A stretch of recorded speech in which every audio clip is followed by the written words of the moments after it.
On the first day, we fed you a star, a glowing mirror inside of a spoon. Tiny sun dancing like a raw egg. Reflections of you, soft and blue, girl. We're pulsing blue. Hello and welcome to France 24's weekly music show. I'm Marjorie Hash. Now, if you're a fan of distorted and freely tuned guitars, then you're bound to be familiar with American noise rock pioneers Sonic Youth, who rose to fame throughout the 80s and always straddled the fine line between embracing full-on mainstream pop culture and remaining highbrow indie darlings. Although they disbanded nearly a decade ago, the band's members continue to release exciting material and have even started lecturing at various universities across Europe, such as the case of my guest this week, Thurston Moore, who is releasing his 7th studio album, By the Fire. Thurston, thank you so much for joining us from your home in London. It's a pleasure to be here. Thanks for having me. So the bulk of this new record was actually written before the COVID-19 pandemic brought the world to a standstill.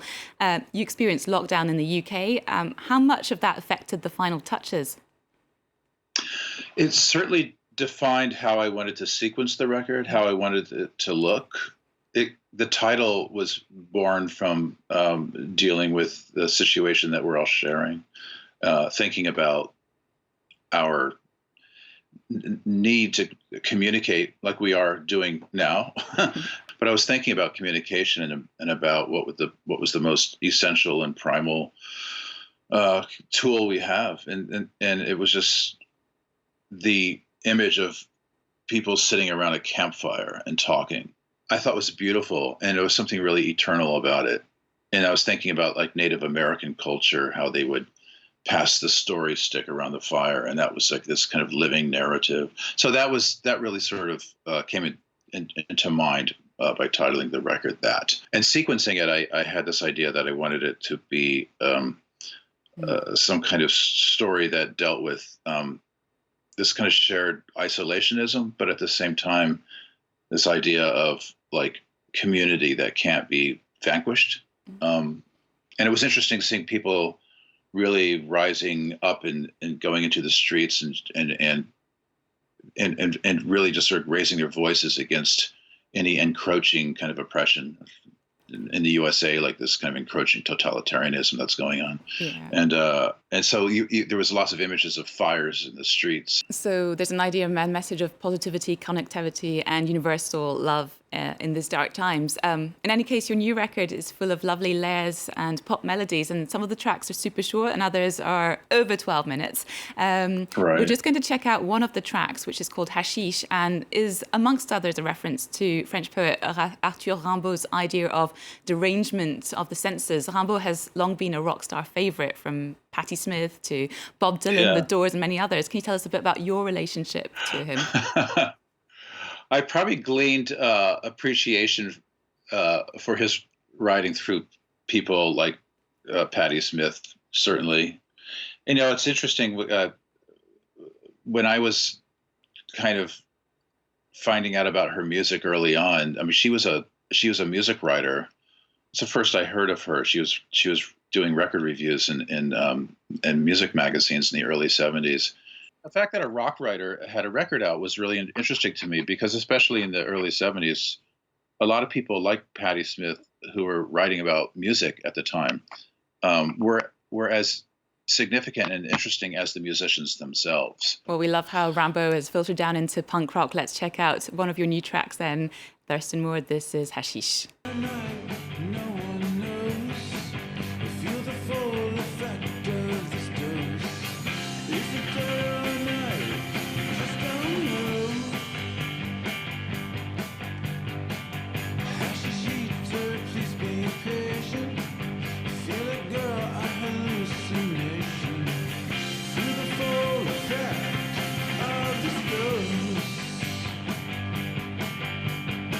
It's in the girl, yeah.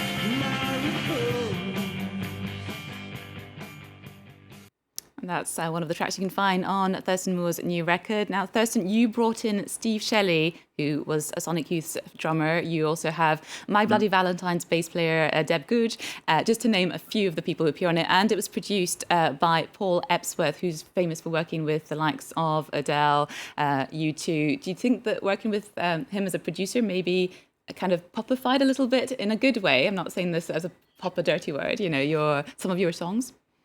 Working with Paul was fantastic. I was really into his work after hearing what he had done with a group called the Pop Group, who were a band that I was always admiring, who came out of England since like 76, 77. And I know the singer, Mark, and he had told me that they had worked with Paul. And Paul Epworth, who I always thought was more involved with kind of more high-profile pop music, working with this very avant-garde band from Bristol, UK. He said, well, Paul's from Bristol, and he actually is really into this kind of music, this more challenging kind of underground music. Well, very quickly, I'm going to ask you about your show you've got lined up to present this new record. It's going to be at La Rochelle in November. You've taken the risk of trying to schedule something in. Why did you choose La Rochelle in France?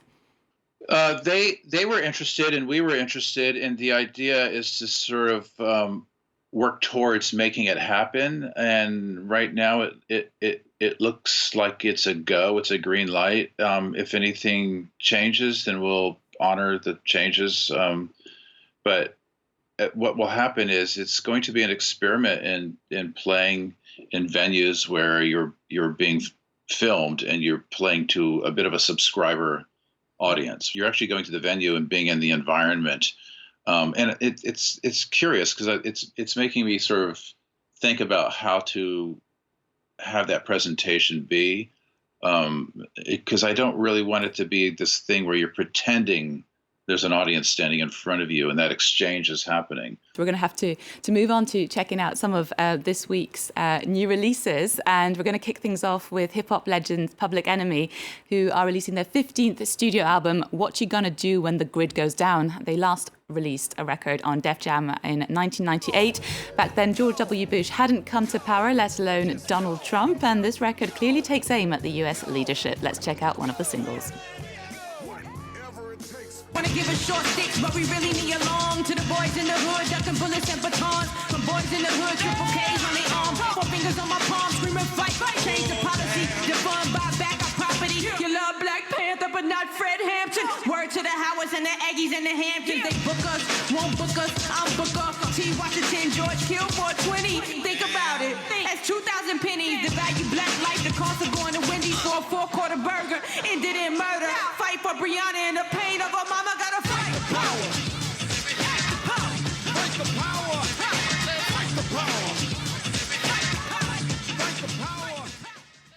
A classic revisited on the new Public Enemy album, which also features the likes of George Clinton, the Beastie Boys, Run DMC, Questlove, and many more. Thurston, your band Sonic Youth, rose to fame in the 80s alongside Public Enemy, well, at the same time, and you actually collaborated on a track together, A Cool Thing, back in 1990. You've performed together. What's it like 30 plus years later, still, keeping it going? Well, I mean, Public Enemy and the voice of Chuck D is still the most significant and important voice we have for progressive culture in the USA. I mean, and hip hop, for the most part, has always been completely engaged in being the progressive voice for forward culture in the USA, and also the most radical voice and most experimental voice. I mean, that's the music. It's the one music that has been able to sort of work in the mainstream as an experimental music.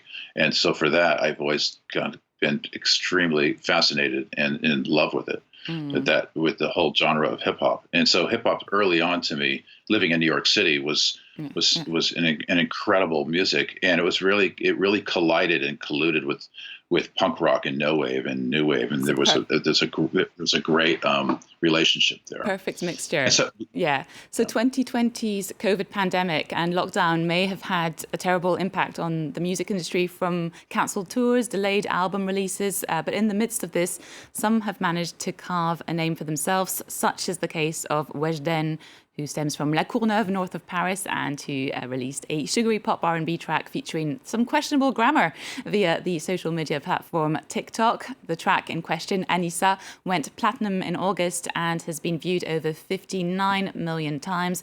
She's this week releasing her first album, 16. Apparently that's how old she is. Let's check it out. Tu peux pas me quitter, je suis désolée Coco. Et la meuf que tu fréquentes, figure-toi que je la coco. Tu veux me quitter, c'est mort Coco. Je veux plus tes efforts Coco. D'ailleurs je te réponds plus Coco. Sur Insta t'es en vue Coco. Tu veux me quitter, c'est mort Coco. Je veux plus tes efforts Coco. D'ailleurs je te réponds plus Coco. Sur Insta t'es en vue. 59 million views, eh? Well, that's it for this week's music show. A special thanks to my guest, Thurston Moore. Thank you for taking the time to chat to us about your new record, By the Fire, which is out this week. Remember, you can get in touch with us via the France 24 website or write to us via social media, Twitter, Facebook, Instagram. You know the drill. The France 24 news is coming up in just a few minutes. We've just got enough time to round up the show with indie folk darling Sufjan Stevens, who is releasing an incredible 8th studio album entitled Ascension. The Detroit-born multi-instrumentalist, who's known for writing music for soundtracks of films like Call Me By Your Name, has provided a new album that radiates self-assurance, but also a little bit of sass. He explores his relationship with religion, American politics, modern society values, and the cult of celebrity. Definitely worth listening to.